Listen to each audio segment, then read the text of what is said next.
Hello, and welcome to IRI Growth Insights, featuring IRI thought leaders, industry partners, and guests.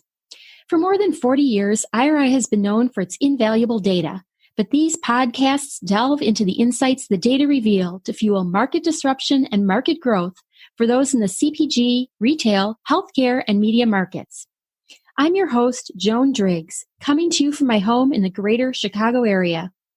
In this special episode of IRI Growth Insights, recorded on April 20th, 2020, we're discussing COVID-19 and its impact on the CPG and retail industries. For daily updates on consumer reaction, real-time data on product categories, as well as insights and implications to the CPG retail industry, I encourage you to visit IRIworldwide.com to see the IRI COVID-19 dashboard, powered by IRI Liquid Data. At the same location, you'll find a number of COVID-19 reports that provide valuable information across countries, categories, and channels.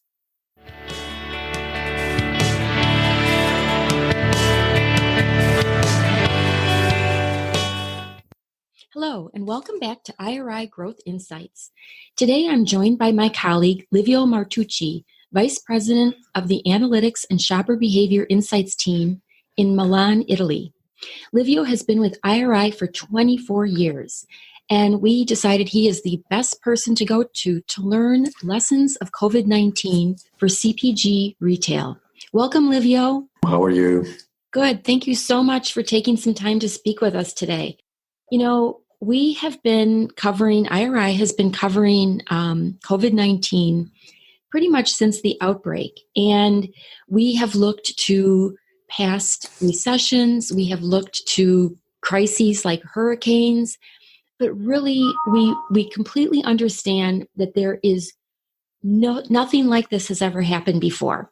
So the best that we can do now, it's not necessarily a good thing, but we can look to Italy because Italy is a few weeks ahead of the US. So we're turning to you, Livio, to kind of help us make some sense out of where we are in the pandemic and what we have to look forward to. Great. So we are at the beginning of the declining curve of the COVID spread. So we are looking forward to exit again from our houses, having a completely locked down since 11 of March. And so here where we are. And in terms of fast-moving consumer goods markets, we have seen the first 4 weeks, a strong growth of the sales of the stores. Clearly, because all the families were a little bit in panic due to the COVID, and so the objective was to get our pantry full.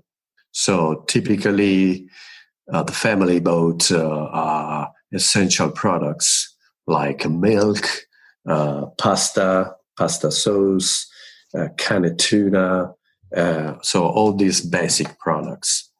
But also long-term protein like canned or dried legumes, just make an example, or canned meat, cheese, and all this kind of product from the food side.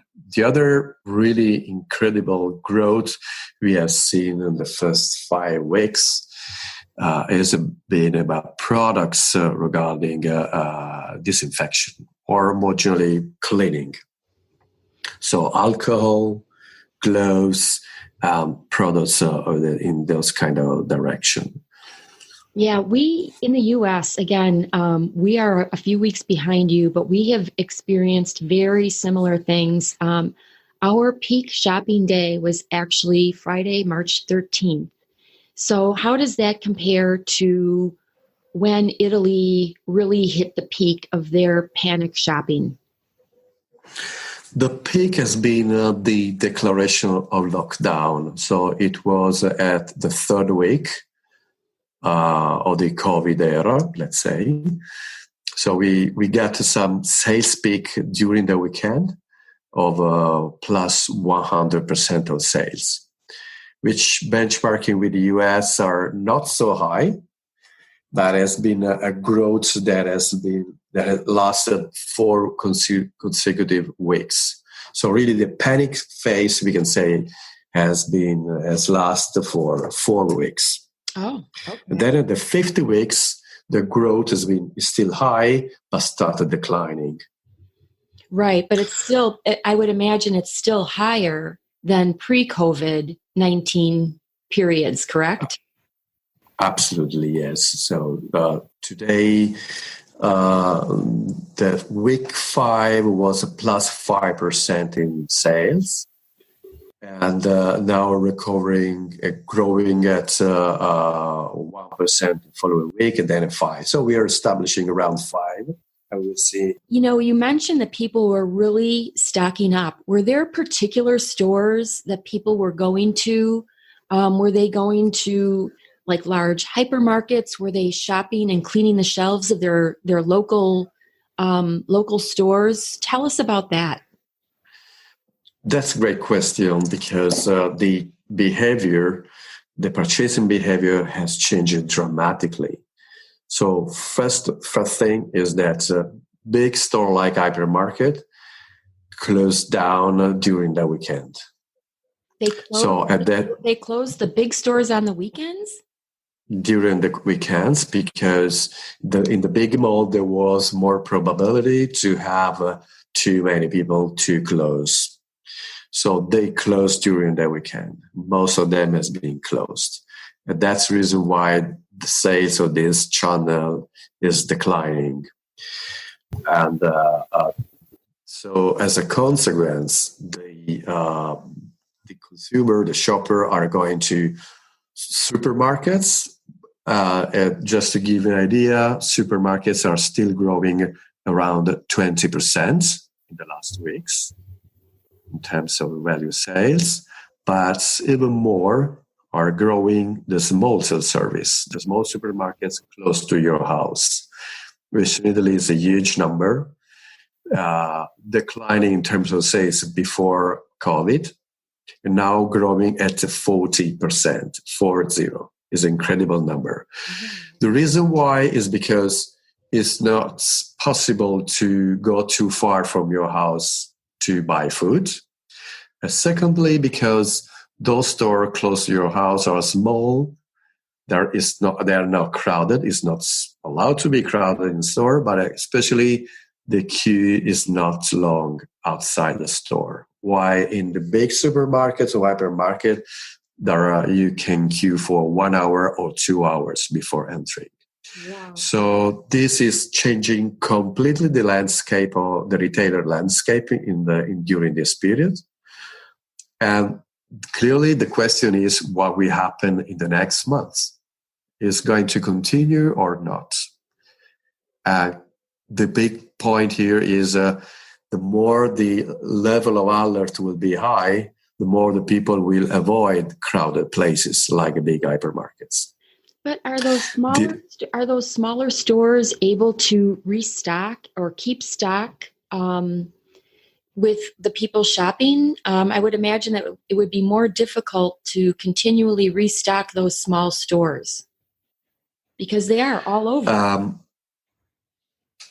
Yeah, there is a risk there, but on the other hand, we've seen out of stock also in the big hypermarkets due to the level of daily sales.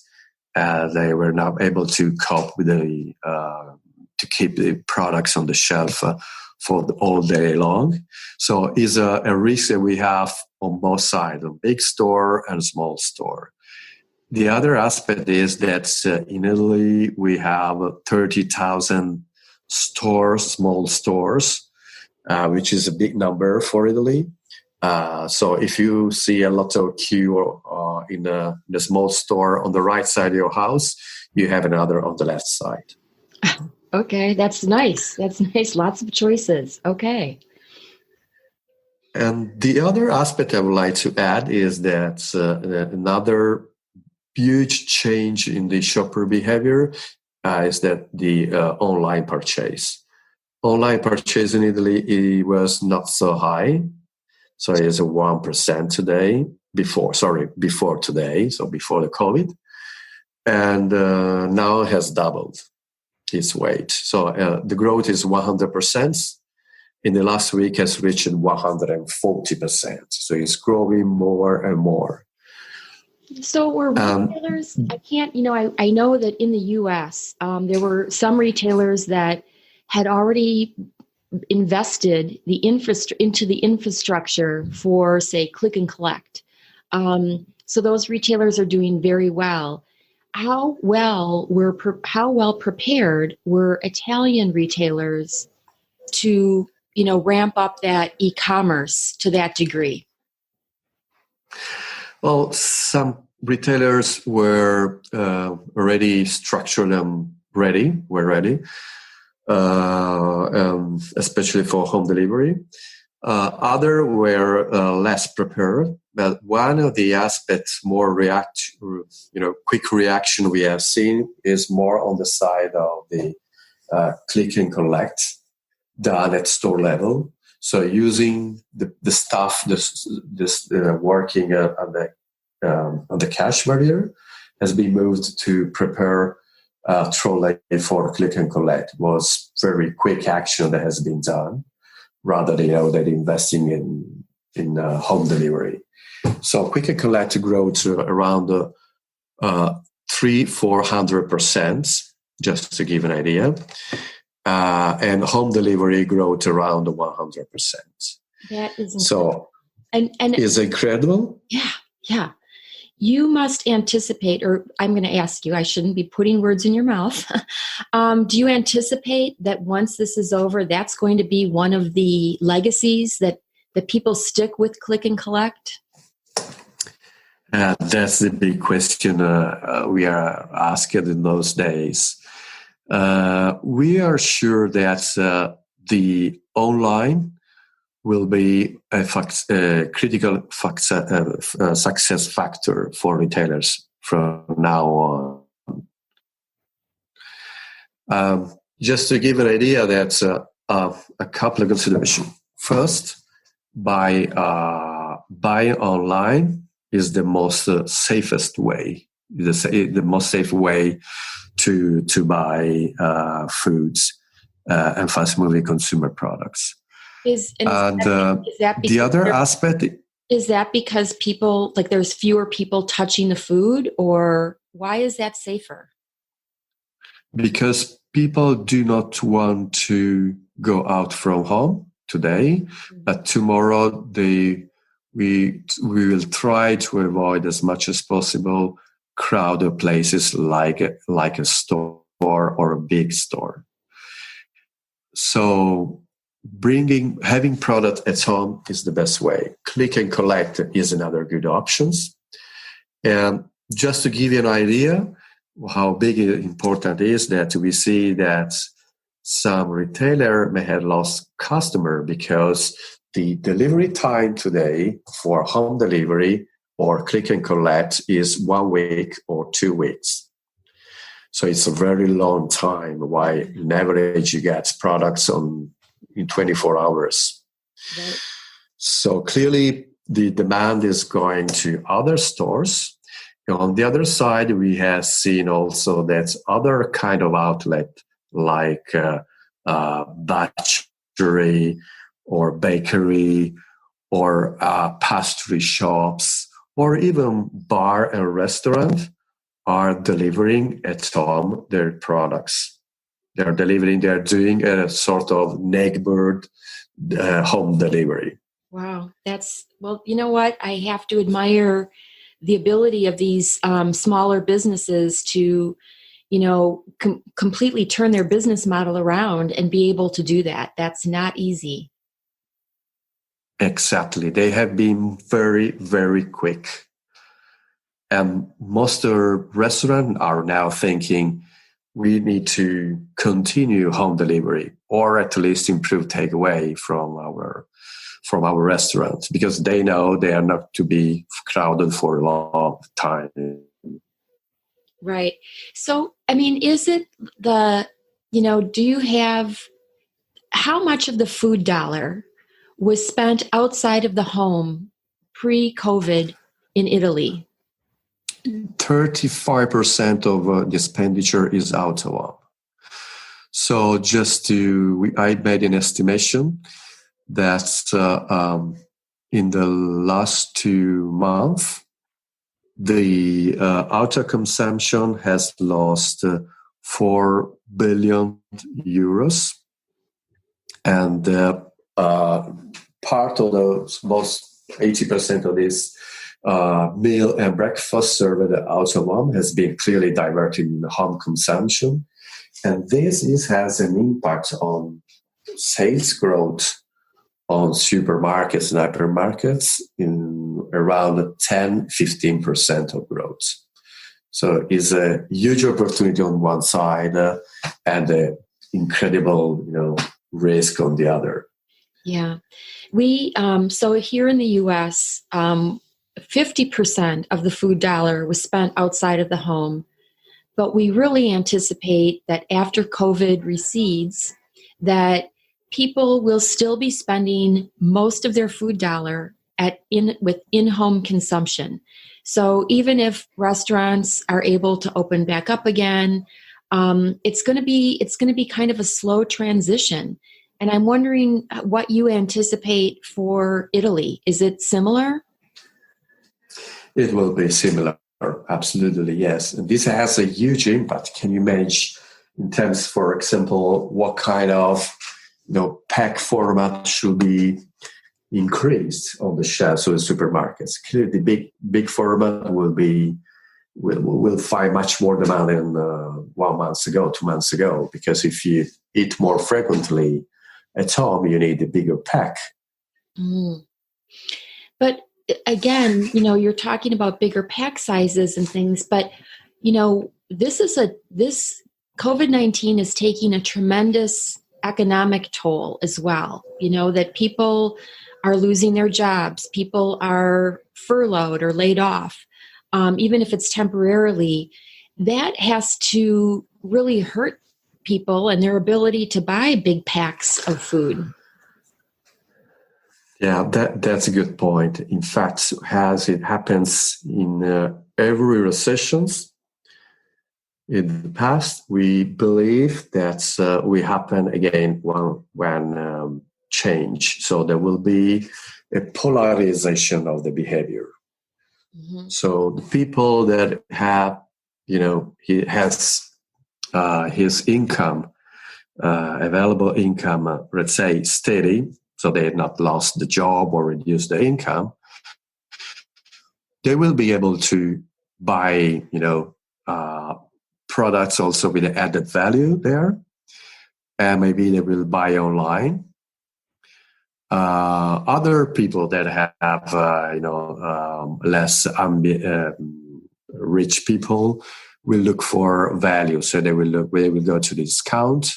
They will look for private label that in fact is growing very fast in the last weeks. They will look for price promotions. And under these points, so also the big pack, if there is a value there also could be a leverage for these kind of segments. Got it. One of the things that I want to talk about is how things are going with fresh foods. You mentioned that some things like bakeries and butchers were delivering to neighborhoods, which is really, ingenious. Let's talk about, now that people have done a lot of their pantry stocking, they have, you mentioned that they were buying a lot of like legumes and dried foods that could last a long time in the pantry. What's happening with fresh purchases, like fresh produce, again, maybe meat or dairy products at the store? How does that look, particularly with, you mentioned the huge jump in e-commerce? What's Fresh's role there? Well, in those weeks, the fresh products has grown as well. Just to give you an idea, they grow 11%, while durable products grow to 26%. So clearly, they grew less, but they grew much more than 1 year ago. So because of the consumption has grown so much that most of all the category grow in the last weeks. And fresh products are delivered also through the online purchase in Italy, whatever it is. So if home delivery or click and collect, the fresh products are available. So what we see until today that has declined the growth is instant food, instant fresh food. So ready to eat products, ready to eat dish or lunch, which is an interesting market in Italy. So has grown very, very low. Mm-hmm. Despite it was an increasing trend, an increasing market until 2 months ago. Are those products that had been made in the store ready to eat, or that they had been packaged ready to eat? Both. There are packaged from the manufacturer, packaged in the store.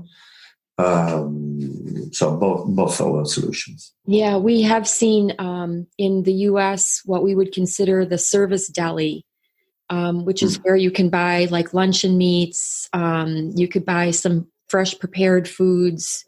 That too has that's really suffered a good bit. But the other fresh departments, I guess, are mirroring yours. What we haven't seen as much, it's just starting, is the increase in private label products. You mentioned that was private label brands were really doing well, and we're just starting to see that inch up here in the U.S. We saw in the second part of the emergency phase the growth. So just to give you an idea, private label in Italy grows every year or 0.7 in terms of market share versus the manufacturer brand. And in the last 3 weeks, it grew a 2.5 market share. So there's been an acceleration in the last 4 weeks. And from our perspective, this is also due to the fact that couple of aspects. One is private label is managing very well the fresh product supply chain. And the other is that clearly after four weeks at home, there is some issue in terms of available income, and people are looking for value in the store. Right. And I think Europe is far more advanced in private label than the U.S.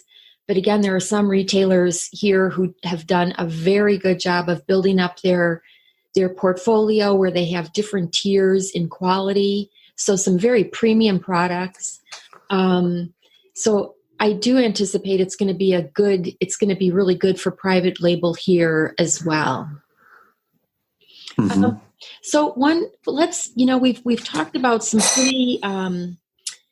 pretty dire things here. I mean, I would like to talk a little bit about any silver linings, how people are staying upbeat, products that maybe are selling well. Like I know in the U.S., beverage alcohol is selling pretty well. And I seem to recall that champagne was selling fairly well at the outset of COVID-19 in Italy. But what do you anticipate? Like what are people buying to make themselves happy? Wine and beer are the big markets here. They grew, but not so much. All the alcohol, so the super alcoholics, didn't grow at all. The area where the people really get some pleasure, some indulgence, was in a typical Italian way. So being at home, people start cooking very well. And so they prepare pizza, homemade pasta, cookies, pastry, and things like that. In fact, we saw a huge increase of products like yeast, flour, all the products that you need when you want to prepare something at home, like eggs or butter. All these kind of products grew a lot. So Italian chefs were very active at home. I would say if I had to be stuck at home, and I'm doing just fine, but it would be great to be stuck at home in Italy with all those amazing home cooked gourmet foods. So can you give us, you're in Italy, the curve seems to have flattened, and you're maybe coming down a bit. Tell us a little bit about what you anticipate is going to be some permanent changes occurring in CPG retail in Italy, because we're taking our lessons from you. I would say that three things will happen. One is due to the recessions, economic recession, there will be the trading down driven by the shoppers. That means they will try to put on their trolley products with a lower level of price. So that means that you can go to a discount, choose a private label. The other aspect is that the level of attention to hygiene and health will be very important. So probably will be very important to have a clean shop, to have a consumer might have a preference to packaged products versus non-packaged products, and the development of pharmacies inside the store could be an opportunity for retailer. The other aspect is about the social distance that is very likely to last for a while. That means, as I mentioned, that store of a medium, small size will be privileged for the most affluent segments, or the online, or even the store their opening hours will be much longer, if not 24 hours on 70 days, in order to dilute the queue outside the store. Oh, that's yeah. Because here in the U.S., we've actually been keeping shorter hours, closing in the evening so that they can clean and then have like a dedicated time in the morning for senior citizens or disabled people. Oh, interesting. Mm-hmm. Interesting. Elderly here in Italy at the moment are served mainly through home delivery by the neighbor's shop. Nice. That's nice. A good sense of community there. And the other aspect that are maybe other new kind of store might develop home delivery. Okay. So this cup. Right. So in kind of wrapping up our time today, what I've heard, some really interesting developments that people are shopping less at the big hypermarkets and shopping more at their like smaller local stores. That across the board, shopping online, e-commerce is really up, particularly with click and collect, and that retailers in Italy were really able to move fast to accommodate the fulfillment of those orders. However, the home delivery is a challenge because it's taking up to about a week to receive groceries when ordered for delivery. And then as we kind of come out of this, you really do see a bigger opportunity for private label, especially because we're going to be coming out in a recession. And I think the U.S. is very much aligned with that as well. I liked what you said about, hygiene and personal health being so much more important coming out of this, that people are so much more aware, and that there is probably a bigger opportunity for pharmacies to be in store, and that we will continue to social distance for a while. And I think one big difference that I heard just at the end is that you anticipate that stores will remain open longer to accommodate more people coming in, rather than, shorter hours where people might be forced into closer contact. So with that, Livio, I want to say thank you so much for your time. I hope that you and yours stay healthy. And I'll look forward to talking with you again when this recedes further and we have some new CPG trends to talk about. Okay, thank you, and stay out. Thanks. Bye. Bye.